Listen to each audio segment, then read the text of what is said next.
pick because we saw him like run through Zelda in his round 1. Interesting. Because Rebel's Guard. I know. Joker is definitely a good pick in doubles, and Zelda I think can be a good pick. I've seen Ray definitely make some moves in doubles with Zelda, but it's also a much weirder character to play in doubles. Zelda's a much weirder character to play in doubles because not only do you have to be watching and trying to set up phantoms to make sure they hit the opponent, but you also have to set it up in a way where you're not like interrupting your own teammates' combos and everything. So I definitely understand the Joker switch. But it's hard when it takes up the full stage, you know? You're charging up Phantom, and it's like, hey, by the way, don't be on the ground or in the air or on the platform. Don't be anywhere, actually. Be off stage, please. Yeah, go off stage real quick, and then the Zelda, will just 2v1, which makes a lot of sense. Animacon going hero, actually. I've never seen his hero, but maybe opting not to go with the double core in. This is interesting. Maybe he's not well adversed in Ditto. Daveong GhettoOtaku comboing both of them at the same time. Steve is really hard. yeah. But I wonder what Animacon's thought process is for going hero in this. I wonder if he's just thinking that like maybe Dave and Ghetto know the core matchup enough to not want to go against it, or maybe he's just trying to cheese with Black just randomly. Who knows? Yeah, if that crit, that would have been an absolutely devastating stock. That's probably what he's thinking after every time he gets a hit. Oh, if my forward air could crit. My forward air. Yeah, I was also going to say, like, while you were mentioning that, Dave definitely has all the forward experience in the world. God damn! What a crazy team kill from Dave. Yeah, what a crazy. Dave strategically minecarting his own teammate into his own TNT on the other side of the stage. Just wanting Ghetto to wake up and you know just. Hey, don't get hit by that next time. It kind of reminds me of what you're saying about Phantom, except but that raw is way easier to throw out and it's like way less hard to hit your teammate. But he still did, so that's kind of crazy. Yeah, impressive by Daveong GhettoOtaku. He has diamond already? Yeah, Daveong GhettoOtaku. What you'll see him do? Oh, that was honestly a crazy setup from Dave. I gotta say. Yeah, maybe he should have stayed corn. Oh, but the raw S smash if it crit though. Think about it. Dash attack. Catching the ledge hang on really good from Animacon. What happened was Animacon saw that both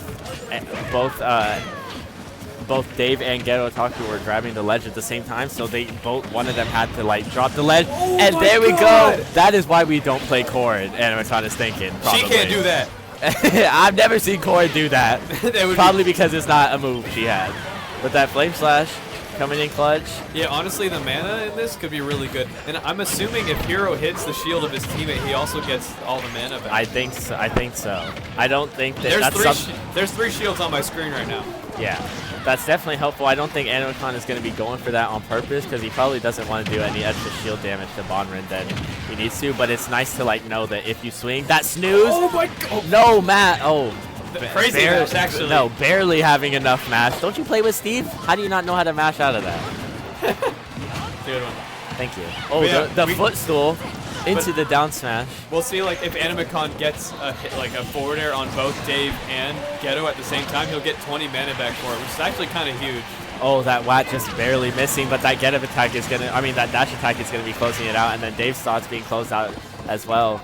This is pretty good competitive. Yeah, this is very competitive. This is a weird spot because you see Bonren has a second stock, but Animacon really needs to hold on to this stock as much as he can. I think Animacon is going to be the deciding factor on who wins this game. If he's going to be able to hold on to this stock or not, it's going to be the game changer. He needs to help out his teammate a little bit, though. Yeah, he can't be reading all the time. All right. Oh, it should have. If he walked into that Corrin neutral B, that this would could be death. Yep, and there we go. And now we're going to have Bonren all by himself against Ghetto and Dave. This is definitely going to be a rough spot. But it's basically a 2v2. Arsene coming out for Bonren. I would say this is doable, but this is Dave we're talking about, especially when it comes to edge guarding Arsene Joker.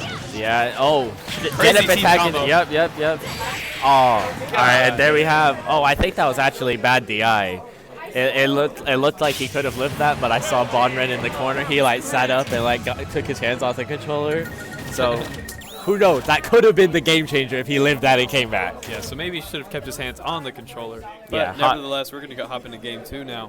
This is winners quarterfinals. We're sticking with best of 3. I guess the best of 5s are for grands only.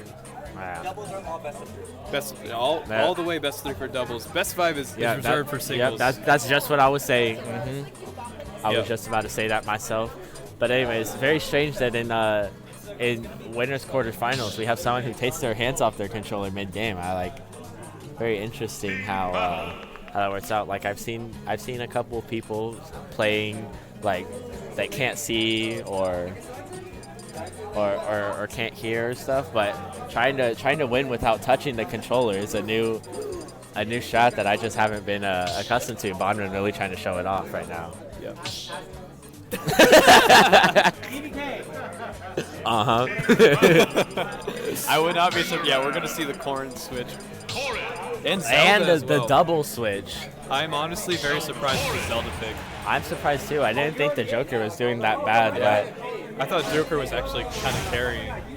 but maybe Bonren is just thinking that he wants to be the one controlling all that stage with Phantom instead of Steve controlling it with Minecart. Or maybe he just wants to warm up for singles because he already knows it's over. Absolutely crazy. Here we go. Dave comboing both of them at the same time again. Really hard. I do like how they began. I don't know if you saw, but Animacon just sitting just behind Bonren while he was charging Phantom. And if they could keep up that defensive stance, I feel like they could definitely take charge in this game because Dave would be able to. Oh my god! Never mind. Bonren absolutely exploding, and then Animacon exploding too. That's your own character. You didn't know that hit? He's like, what? I died? Yeah. And Animacon and Bonren may be regretting their character switch right now because they are kind of getting run over right now. It's definitely not impossible though. It's if you can keep up a really good advantage state with the Zelda Corn combo, it's definitely doable. Especially draining those mats from Steve, you just got to keep him in disadvantage. We're not really seeing a whole lot of that right now. Yeah, definitely still doable, but a little bit harder whenever you know that you're not going to be getting that whack or thwack kill from Hero this time around. Yeah, because Corn does not have whack. Yeah, I remember. I think she did at one point in the patch, but for some reason, just bashing that one out. Oh my goodness! How did he not know that was going to happen? Bro, your doubles partner is with the core. You've never seen that before? But it's a wall. You tell him, why did it? It's a wall. How does it make sense? It should have just bounced off. But that's definitely what the and what a neutral get up. Yeah, Bonren neutral get up being into that charge F smash from Corn. Really good option from Corn whenever you want to call it out because it's just so active, and Bonren and Animacon going both down to their last stock. Yeah, Dave and Ghetto just holding on to this lead, that one stock lead they took in the very beginning. Even though Bonren for that raw up B. Even though Bonren and Animacon have definitely picked it up a little bit, it looks like too little too late. And that F smash on Animacon's going to get both of them off stage now. Absolutely, yeah. They're definitely starting to find their footing a little bit, but how can you make this comeback whenever you're up smashing your own teammate? You can't. 9 out of 10 doctors recommend not doing that. But yeah, hopefully we see a little bit better play from you and Sam. Are y'all even still in? Yeah, we're still in because we're really cool. No. Wait, Speaking of not being in winners, looking like we have Bonren and Animacon looking like they're going to be joining us. And taking the stock, trading the stock, but that's not a favorable trade you want to make whenever you're down. Dave making a peculiar shape there. Not quite. Don't know quite what that is, but maybe someone in chat can tell me. And that raw up B, he took that note from Animacon. He said, Animacon, you tried to do that to Dave? Have a taste of your own medicine. Right there. Why was there a creeper on the screen? Yeah, what the? Oh my goodness, it's a zombie. That was honestly pretty dominant from Dave and Ghetto. I should have expected just as much because I know Bonren and Animacon are really good, but Dave showing us that Steve isn't just broken in singles. Absolutely, he just always has a force to be